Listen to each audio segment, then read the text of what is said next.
মুহূর্তে সেগুলোই প্রকাশ করতে পারবেন না, সেটার যৌক্তিকতাটা আমরা কিছুটা বুঝি।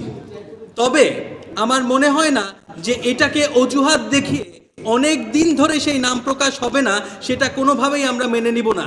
এবং এই মর্মে আমরা ডিসেম্বরের 20 তারিখে আন্তর্জাতিক অপরাধ ট্রাইব্যুনালে গিয়ে অভিযোগ দায়ের করি, এবং অভিযোগ দায়ের করি আমরা সামরিক এবং বেসামরিক ব্যক্তিগণের বিরুদ্ধে, যাদের নাম আমরা আগে থেকে কিছুটা জানতাম, এবং আমি নিশ্চিত যে সেই কমিশন যেই সমস্ত নাম দিয়েছে আরও অনেক ডিটেল। তো যার কারণে আমরা অনুরোধ করছি আন্তর্জাতিক অপরাধ ট্রাইব্যুনালের চিফ প্রসিকিউটর অ্যাডভোকেট তাজুল ইসলামকে যেন কিনা দ্রুততম সেই রিপোর্টটি চিফ অ্যাডভাইজারের অফিস থেকে উনি গ্রহণ করেন, এবং যত দ্রুত সম্ভব সকল ব্যক্তিবর্গ, সামরিক এবং বেসামরিক, সকলকে যেন অ্যারেস্ট ওয়ারেন্ট জারি করা হয় এবং তাদের যেন অ্যারেস্ট হয়। যত দিন যাবে যদি রিপোর্টটা পাবলিক না হয়। পদ্মা সেতু, মেট্রো রেল এবং এলিভেটেড এক্সপ্রেসওয়ে নির্মাণের গর্বিত অংশীদার বসুন্ধরা সিমেন্ট। নাম এসছে, তারা ধরাছোঁয়ার বাইরে চলে যায়। যেটা বলছিলাম সেটা হচ্ছে পেছনে ষড়যন্ত্রকারী যাদের নাম আসলে পাওয়া গেছে।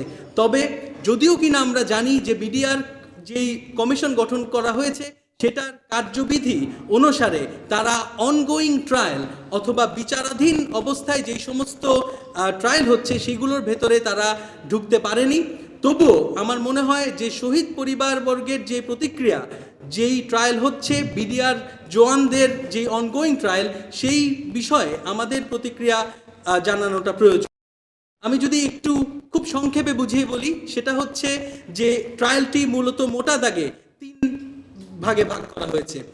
প্রথম, বিডিআর জওয়ান যারা কিনা সবচাইতে বড় সংখ্যক, যদি ভুল না হয়ে থাকে 8 থেকে 9 হাজার বিডিআর জওয়ানকে বিডিআরের অভ্যন্তরীণ আইন যেটা ছিল সেই আইন সর্বোচ্চ 7 বছর পর্যন্ত সাজা দেওয়া হয়। 7 বছর পরে সর্বোচ্চ 7 বছর, তার মানে সকলেরই যে 7 বছর হয়েছে তা না, এরপরে তাদের চাকরিচ্যুত করা হয়। এবং আপনারা দেখেছেন বিভিন্ন সময় তারা আন্দোলনরত রয়েছে, তারা তাদের চাকরি ফেরত চায়, এবং তারা যাদের বয়স চলে গেছে তারা কম্পেনসেশন চায়। আমরা শহীদ পরিবারের তরফ থেকে খুব পরিষ্কারভাবে বলে দিতে চাই যে তারা যেই সমস্ত দাবি করছে সেই সমস্ত দাবি তারা বাহিনীর কাছে করছে, এবং এর সঙ্গে আমাদের কোনো মন্তব্য থাকতে পারে না, এবং এই বিষয়ে আমাদের কোনো ধরনের ইন্টারফারেন্স থাকতে পারে না। এবং তাদের যে রাইট তাদের চাওয়ার সেটা তাদের আছে। বাহিনী যদি মনে করে তবে তাদেরকে চাকরি ফিরিয়ে দেখ অথবা তাদেরকে কম্পেনসেশন দেখ, সেই বিষয়ে আমাদের কোনো ধরনের সমস্যা নেই এবং কোনো ধরনের মন্তব্য ডেফিনেটলি থাকতে পারে না। দ্বিতীয় ট্রায়াল যেটা হয়েছে সেটি হচ্ছে যে বিস্ফোরক আইনের মামলার, আপনারা জানেন যে এক্সপ্লোসিভ সাবস্টেন্সের একটা মামলা হয়েছে, এবং সেখানে আমি যদি ভুল না করে থাকি 800 জনকে অ্যারেস্ট করা হয়েছে। এটা অত্যন্ত দুঃখজনক। তবে এটাই সত্য যে এই যে অ্যারেস্ট যে করা হয়েছে তাদের ট্রায়াল শুরুই হয় নাই। যেহেতু তাদের ট্রায়াল শুরুই হয় নাই, একজন মানুষের যদি সাজা হতো 10 বছর, তো সেই ক্ষেত্রে 17 বছর পেরিয়ে গেছে, কিন্তু তাদের ট্রায়াল শুরু হয় নাই বলে তারা আসলে এতদিন ধরে জেলে ছিল।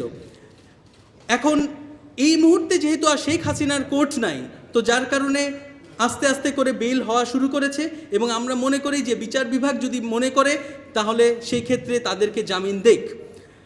এবং থার্ড যে বিষয়টি সেটা হচ্ছে গিয়ে মার্ডারের মামলায় আমি যদি ভুল না করে থাকি 139 জনকে আপনার ডেথ পেনাল্টি দেওয়া হয়েছে, এবং 180 থেকে 85 জনকে যাবজ্জীবন কারাদণ্ড দেওয়া হয়েছে। এই মামলাটি এই মুহূর্তে অ্যাপেলেট ডিভিশনে রয়েছে, এবং অ্যাপেলেট ডিভিশন যখন কার্যকর, যদি কিনা যেই কয়জনের ফাঁসি বহাল রাখবে তাদের ফাঁসি অতি দ্রুতই কার্যকর হবে। এখন এখানে আইনগতভাবে যে সমস্যাটা আমি দেখতে পাই সেটা হচ্ছে যখন কিনা একটা মামলা কগনাইজেন্সে কোর্ট নিয়ে নেয় সেখানে আর রিইনভেস্টিগেশনের কোনো সুযোগ নাই। তবে শহীদ পরিবারবর্গের থেকে আমরা পরিষ্কার করে বলতে চাই, যদি সেই সুযোগ থাকে তবে সেটা রিইনভেস্টিগেশন হোক, এতেও কোনো অসুবিধা নেই। তবে অবিলম্বে আনকন্ডিশনালি খুব স্বাভাবিকভাবেই মৃত্যুদণ্ডপ্রাপ্ত আসামিদেরকে ছেড়ে দেয়া যাবে না। অনেক ধন্যবাদ। আগামীতে বক্তব্য রাখছেন শহীদ পরিবারের আরেকজন সন্তান।